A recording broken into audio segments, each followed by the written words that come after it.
Statue of Liberty. We saw a lot of Jersey, a lot of Manhattan, Brooklyn, parts of Queens. We saw the Verrazano Bridge, we saw Trump Towers, and now we're right next to an old military Navy base with a huge USS ship. It's crazy. But now we're going to start exploring and checking out other areas. So we'll be back and see you at the next location.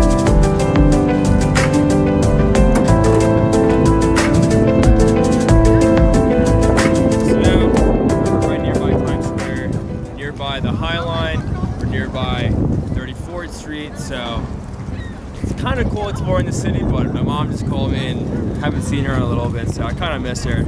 And my dad said he misses me. I hate it because he only gave me $1,000 to explore the world, but at the same time, I do kind of miss him.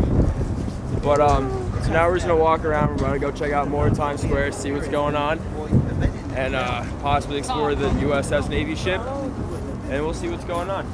Hanging out by the Hudson River. It's a little breezy, it's cold, but we'll survive out here in these streets of Manhattan.